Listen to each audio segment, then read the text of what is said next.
എല്ലാവർക്കും സുഖമാണെന്ന് വിശ്വസിക്കുന്നു. എൻ്റെ പുതിയൊരു വീഡിയോയിലേക്ക് സ്വാഗതം. ഇന്നത്തെ വീഡിയോ ഞാനൊരു കുപ്പി കട്ട് ചെയ്തിട്ട് ഇതുപോലെ ഒരു ബീറ്റ ടാങ്ക് അല്ലെങ്കിൽ ഒരു ഗപ്പി ടാങ്ക് എങ്ങനെ ഒരു അക്വേറിയം എങ്ങനെ സെറ്റ് ചെയ്യാം എന്നാണ് ഞാൻ കാണിച്ചു തരുന്നത്. വളരെ സിമ്പിളായിട്ട് നമുക്ക് കട്ട് ചെയ്യാം. കട്ട് ചെയ്യുമ്പോൾ സൂക്ഷിക്കുക, പിന്നെ മുറിവ് പറ്റാനൊക്കെ സാധ്യതയുണ്ട്. വളരെ സൂക്ഷിച്ച് ചെയ്യാം. പിന്നെ എന്താ പറയുക, ഈ വീഡിയോ മുഴുവനായിട്ടും കാണുക. വീഡിയോ കാണുന്നതിന് മുമ്പ് ചെറിയൊരു കാര്യം, എൻ്റെ ചാനൽ നിങ്ങൾ ആദ്യമായിട്ട് കാണുന്ന ആളാണെങ്കിൽ എൻ്റെ ചാനലൊന്ന് സബ്സ്ക്രൈബ് ചെയ്യുക, അപ്പം ബെല്ലൈക്കൺ ഓണാക്കി വെക്കുക. അപ്പോൾ അതിന് വേണ്ടിയിട്ട് നമുക്ക് ആദ്യം നല്ലൊരു ഭംഗിയുള്ള കുപ്പി സെലക്ട് ചെയ്യാം. അതിനുശേഷം നമുക്ക് മുറിക്കേണ്ട ഭാഗത്ത് ഇതുപോലൊരു ടാപ്പ് നന്നായിട്ടൊന്ന് ചുറ്റി വെക്കുക.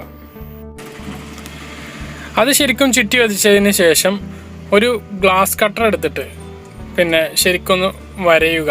ഈ ഗ്ലാസ് കട്ട് ചെയ്യുന്ന ഒരു തരം ടൂൾ ഉണ്ടല്ലോ, അതുകൊണ്ട് ശരിക്കൊന്ന് വരഞ്ഞു കൊടുക്കുക. ആ റൗണ്ട് കറക്റ്റ് നമുക്ക് കട്ട് ചെയ്യേണ്ട ഭാഗം ശരിക്കൊന്ന് റൗണ്ടിൽ വരച്ചെടുക്കുക.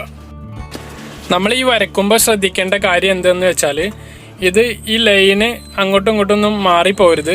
മാറിപ്പോയാൽ ഇത് ഏത് ഭാഗത്തു കൂടെയാണ് നമ്മൾ വരച്ച ലൈന് പോയി ആ ഭാഗത്താണ് ശരിക്കും ഇത് മുറിഞ്ഞു പോരുക. ഇപ്പം ഞാൻ ഇത് വരച്ചപ്പോഴും അങ്ങനെ ഒരു ചെറിയ അബദ്ധം പറ്റിയിട്ടുണ്ട്. ഇതിൻ്റെ ഈ ജോയിൻറ്റിൽ ചെറുതായിട്ടൊന്ന് ഈ ലൈനൊന്ന് മാറിപ്പോയിട്ടുണ്ട്.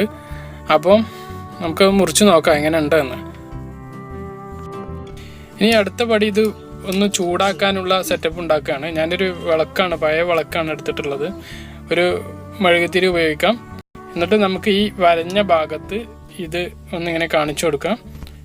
ഇതിൻ്റെ ചുറ്റുഭാഗം ഈ വരഞ്ഞ ഭാഗത്ത് അപ്പുറത്തേക്കൊന്നും കൂടുതൽ രണ്ട് സൈഡിലേക്കൊന്നും പോകരുത്. പിന്നെ കൂടുതലായിട്ട് നമ്മൾ ആ വരഞ്ഞ ഭാഗത്താണ് നന്നായിട്ടൊന്ന് ചൂടാക്കേണ്ടത്. ഈ തീ അവിടെ തട്ടുന്ന വിധത്തിൽ നന്നായിട്ട് ചൂടാക്കണം. നല്ല ചൂടാവണം.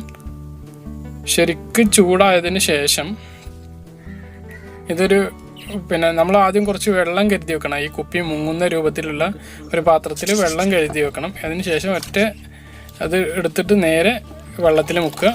എന്നിട്ടൊന്ന് ചെറുതായിട്ടൊന്ന് കൈ ഞെട്ടിച്ചു കൊടുത്താൽ അത് ശരിക്കും മുറിഞ്ഞിട്ടുണ്ടാവും.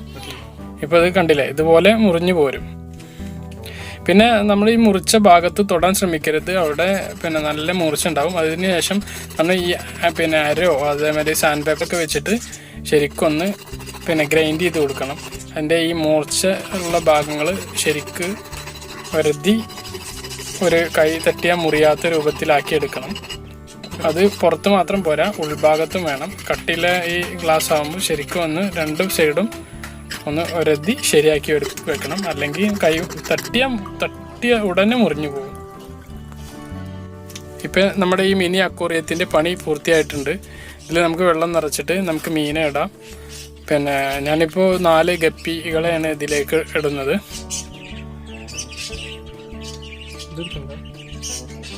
ബീറ്റർ എന്നൊക്കെ പറയുന്ന ബീറ്റ ഫിഷിന് ഇടായിരിക്കും കുറച്ചും കൂടി ഭംഗി.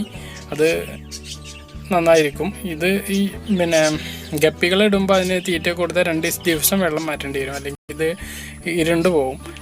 അപ്പം നല്ല ഭംഗിയുണ്ട് കാണാൻ. ഇത് നിങ്ങളൊന്ന് ചെയ്ത് നോക്കണം. ചെയ്ത് നോക്കിയിട്ട് നിങ്ങളുടെ അഭിപ്രായങ്ങളൊക്കെ താഴെ കമൻ്റായിട്ട് രേഖപ്പെടുത്തണം. അപ്പോൾ ഈ വീഡിയോ ഞാൻ അവസാനിപ്പിക്കുകയാണ്. വീഡിയോ കണ്ടതിന് നന്ദി. എപ്പോഴും പറയാറുപോലെ എൻ്റെ ചാനൽ നിങ്ങൾ സബ്സ്ക്രൈബ് ചെയ്യണം, ബെല്ലൈക്കൺ ഓണാക്കി വെക്കണം. മറ്റൊരു കിടിലൻ വീഡിയോ ആയിട്ട് നമുക്ക് വീണ്ടും കാണാം. അതുവരേക്കും ബൈ.